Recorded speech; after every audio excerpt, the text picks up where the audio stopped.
m'appelle Namori Camara, je suis le directeur général de l'Agence de promotion des investissements privés et j'occupe cette fonction depuis presque 2 ans. Pour la Guinée, j'aime bien le dire, et la Guinée peut-être est le pays qui regorge de potentiel extraordinaire, mais qui n'est pas connu. Je l'ai dit une fois lors d'un forum, la Guinée, en anglais, peut-être est le secret le mieux gardé pour les investisseurs. Donc, partant, nous encourageons les investisseurs à venir pour transformer ces potentiels-là en réalité. Donc, pourquoi ils se doivent de venir dans notre pays? Parce que la Guinée, depuis l'arrivée du président de la République en 2010, s'est fixé une ambition de devenir une puissance économique en Afrique. Donc déjà, il y a une ambition qui est portée par le président de la République, mais il y a aussi des faits matériels qui sont là. Depuis 2010, nous avons investi énormément dans les infrastructures, plus de 2 milliards d'investissements pour améliorer les infrastructures dans notre pays. Il y a eu un investissement substantiel dans le domaine de l'énergie. Des barrages hydroélectriques ont été construits pour améliorer l'environnement des affaires, mais il y a aussi les potentialités naturelles dont dispose la Guinée. La Guinée est un scandale géologique. Aujourd'hui, nous sommes classés comme étant le 2e exportateur de bauxite dans le monde. En l'espace de quelques années, il y a eu des investissements majeurs dans ce domaine. Ce scandale géologique ne se limite pas seulement à la bauxite. Nous avons d'autres types de minerais aussi dans notre pays, en l'occurrence le fer, dont la qualité est la meilleure dans le monde, le Simandou, qui fait partie aujourd'hui des 50 plus gros projets dans le monde. Nous disposons aussi d'une puissance, d'un potentiel énorme dans le domaine de l'agriculture. On veut être une puissance agricole. Pour cela, il est important que les investisseurs sachent qu'en plus du minier, la Guinée dispose de 13 millions de terres arables et nous avons des cours d'eau par-ci par-là, 1000 cours d'eau. On n'a pas de problème d'eau. Donc les potentiels agricoles sont là. Et à l'époque, on était déjà une puissance agricole il y a quelques décennies. Donc nous voulons relancer l'agriculture. Et pourquoi les investisseurs aussi doivent venir? Si vous regardez les éléments macroéconomiques, les 10 dernières années, le taux de croissance de la Guinée était à un moment donné d'ailleurs presque à 2 chiffres. Aujourd'hui, même à raison de la crise, nous avons un taux de croissance qui fait dans les 5%. Donc, en plus de l'attractivité économique, pour ce qui est de la maîtrise de notre finance publique, de l'inflation, le taux de croissance qui progresse, des études ont été faites récemment où la Guinée a été classée parmi les top 10. On a un 6e après Rwanda pour ce qui est de la confiance ou de la progression de taux de croissance.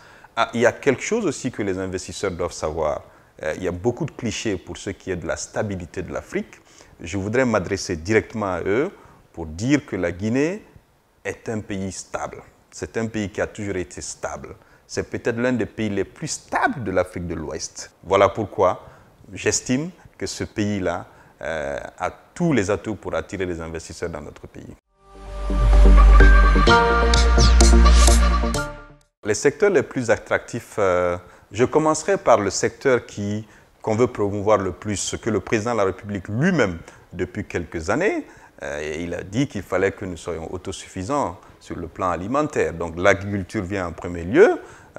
C'est l'un des secteurs dont on veut faire la promotion. On peut tout cultiver dans ce pays.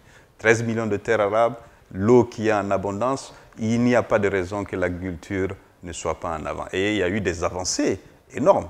La progression de la participation de l'agriculture dans le PIB de la Guinée ces dernières années a beaucoup progressé. Ensuite, il y a aussi l'énergie, parce que sans énergie, un pays ne peut pas se développer. Sans énergie, les potentialités minières dont je parle, qu'on veut transformer ici en Guinée, ne seraient pas possibles. Et il y a eu beaucoup d'investissements dans le secteur énergétique. Ça, c'est un secteur qui est important. Les infrastructures, vous le savez, il nous faut des infrastructures. L'agriculture a besoin d'infrastructures pour sortir tous ces produits agricoles. On a besoin de routes. Il y a eu beaucoup d'investissements dans ce domaine hein, ces dernières années, comme je l'ai dit tantôt. Donc, il y a aussi des opportunités dans le domaine des infrastructures. Les nouvelles technologies. Les nouvelles technologies ont révélé avec la pandémie qu'il est extrêmement important d'embrasser la digitalisation. Et ça aussi, le gouvernement le porte, le président de la République lui-même l'a dit, qu'il ne faudrait pas que nous rations la 4e révolution industrielle.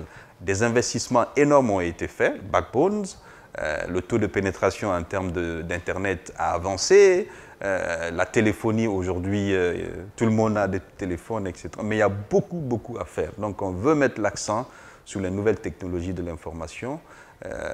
Et puis bon, il y a aussi le secteur de l'éducation, il faut le dire, mais qui est transversal. Hein, il faut le dire, le capital humain hein, dont il faut mettre l'accent.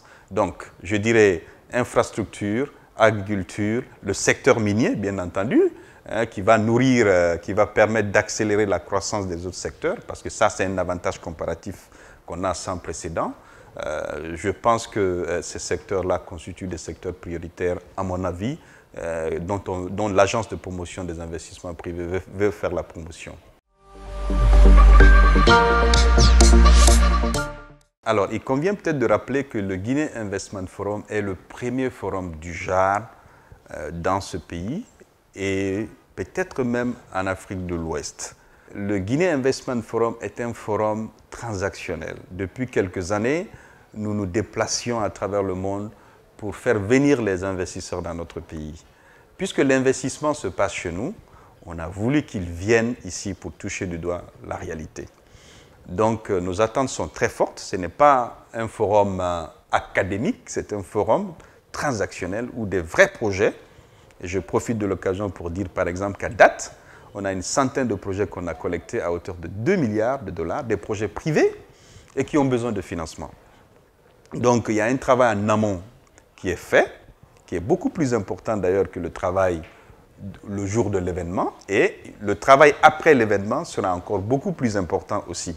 Donc, c'est un événement qui est institutionnalisé sous l'égide du président de la République, qui présidera l'événement et qui permettra de vendre les potentialités, de mettre en exergue les potentialités de ce pays-là et accompagner notre secteur privé, mieux qualifier notre secteur privé, les mettre en relation avec certains types de produits financiers. Il est important de le dire parce que généralement, le seul produit financier qu'on connaît ici, c'est la dette, c'est la banque. Vous êtes investisseur local, vous voulez un financement, vous allez dans une banque. Alors qu'il y a d'autres types de produits financiers qui sont utilisés dans des pays limitrophes ou même les investisseurs étrangers qui peuvent prendre des participations dans le business de nos promoteurs locaux. Voilà. Donc le Guinea Investment Forum est un forum transactionnel qui mettra en exergue les projets réels, publics et privés de ce pays. Nous invitons les investisseurs de par le monde hein, qui continuent à faire confiance à la Guinée de participer à cet événement-là qui est hybride. Hein. Il faut le dire, il ne faut pas qu'ils aient peur s'ils ne peuvent pas venir en raison de la pandémie. Il est vrai que le présentiel sera là, sera présent, mais ils peuvent suivre l'événement en ligne. Et on a déployé une technologie assez robuste pour que les gens puissent suivre l'événement partout où ils sont. Cela leur permettra, parce que c'est les affaires, hein, de rechercher les opportunités d'investissement. Et il est lieu, je les regarde dans les yeux, le retour sur investissement en Guinée est peut-être l'un des plus élevés aussi d'Afrique. Au-delà de quelques écueils qui peuvent exister, il y a un retour sur investissement qui semble être élevé dans notre pays. Donc je les encourage à venir en Guinée et investir. Le gouvernement de mon pays ne ménagera aucun effort et surtout l'APIP sera là pour les accompagner et faciliter leur processus d'installation ou d'investissement dans notre pays.